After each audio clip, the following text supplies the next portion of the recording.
Veja agora as principais notícias de segurança pública do norte de Minas. Durante uma blitz da Polícia Militar na MG 404 em Salinas, um caminhoneiro de 56 anos foi preso com munições e comprimidos de rebite, usados irregularmente como inibidores do sono. O caminhoneiro chamou a atenção após encostar ao perceber que poderia ser parado na blitz. Os comprimidos estavam dentro de uma bolsa que o caminhoneiro levava na cabine. Ele não tem passagens pela polícia e foi encaminhado para a delegacia de Salinas.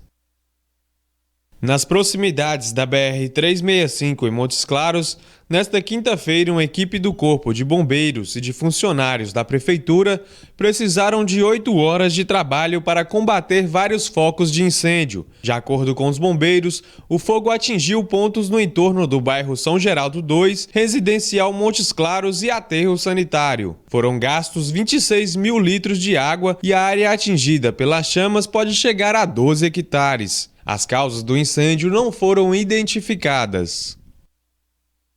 No bairro Jardim América, em Várzea da Palma, um casal foi preso com meio quilo de crack. A polícia militar recebeu várias denúncias de que eles estavam traficando drogas e as equipes passaram a monitorá-los. Os militares avistaram o momento em que o homem entrega uma sacola a uma mulher. A mulher, de 30 anos, foi abordada na rua Bela Vista e as porções de crack estavam com ela. Os militares retornaram ao local onde o homem de 26 anos estava e o prenderam. Os dois foram levados para a delegacia de Pirapora.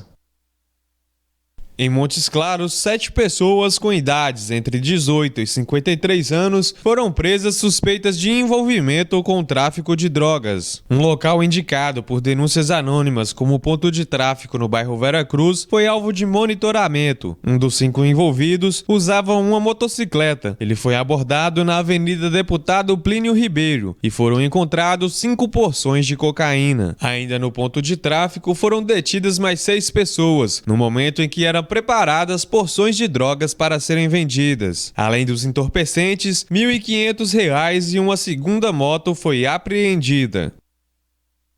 Na tarde desta sexta-feira, em Montes Claros, um rapaz de 20 anos foi preso depois de ter sido flagrado pela Polícia Militar com 2 notas de R$ 20 falsas. A Polícia Militar foi acionada por uma ligação anônima, que relatou uma tentativa de compra do rapaz com dinheiro falso e informou as características do envolvido. Os R$ 40 falsos, celular e documentos foram apreendidos. O preso disse que recebeu o dinheiro como pagamento depois de ter prestado serviços em uma colheita de café na cidade de Guimarães, Minas Gerais. Como a emissão das cédulas foi feita com a mesma numeração, a Polícia Federal investigará se há participação de mais pessoas no crime de falsificação. Nesta madrugada, 2 carros de passeios e uma caçamba carregada de esterco envolveram em um acidente na BR-251, sentido Montes Claros, Francisco Sá.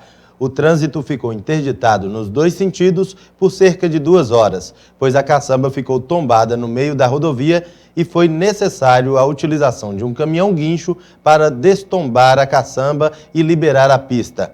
A Polícia Rodoviária Federal foi acionada e 2 equipes do SAMU fizeram o atendimento às vítimas. E até o fechamento desta edição, o estado de saúde das vítimas não foi divulgado.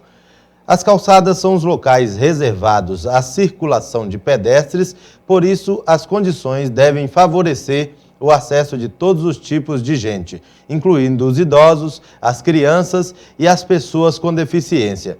Mas de quem é a responsabilidade pela manutenção desse espaço? O proprietário do imóvel ou o município? Entenda na reportagem de Silvana Monteiro. E se os pés falassem? Se contassem sobre a situação das calçadas pelas quais andam? Falariam sobre buracos, declives, ausência de rampas, sobre postes, lixeiras e pedras no meio do caminho, troncos ressequidos e até lodo.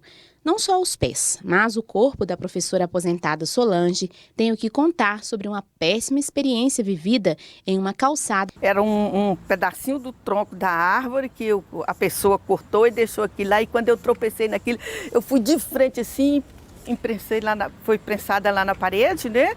E aí eu senti muita dor por dentro, assim, no peito, mas senti uma dor que parecia que estava partindo. O óculos pegou aqui. prensou aqui, machucou aqui. Esse dente aqui da frente, ele ficou dolorido, porque a pancada foi tão forte que ficou dolorido, né? Foram meses de dor nos quais a professora teve de interromper as atividades esportivas que praticava. Eu ia para dança 2 vezes por semana, na segunda e na sexta.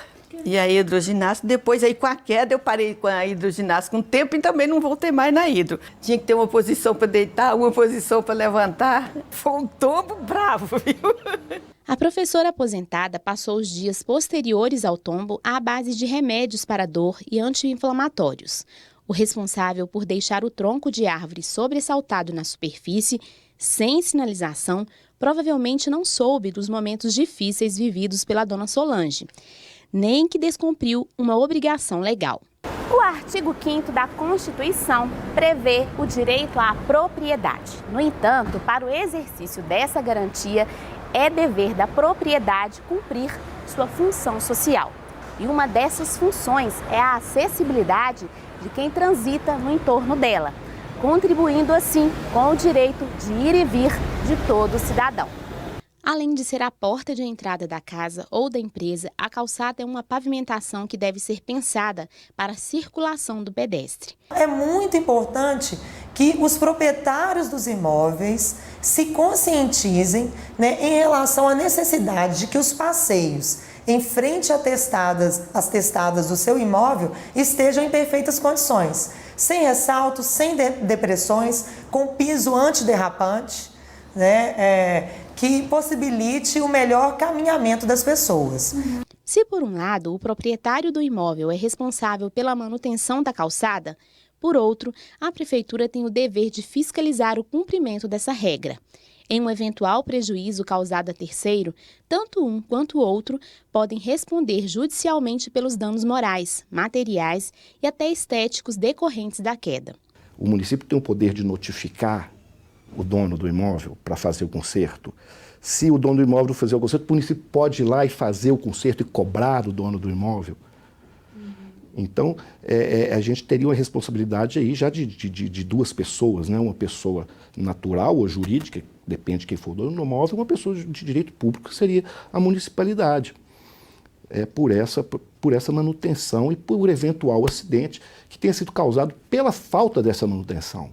E a gente tem que ter um nexo de causalidade também, bem definido, para apurar essa responsabilidade. Em regra, são esses casos que chegam na justiça por causa de tombo, ou porque, às vezes, até a pessoa está tendo impedido até o direito dela de voltar, porque às vezes não tem como transitar.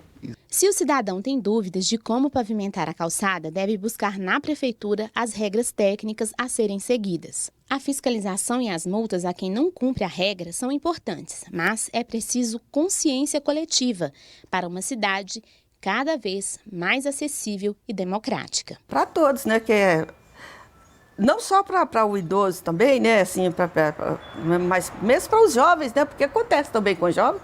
É bom alertar para esse assunto, que ali não vão transitar no passeio dela só atletas, só pessoas com acuidade visual. Não, vai transitar pessoas, às vezes, com deficiência, com limitações, e ela tem que ter essa sensibilidade.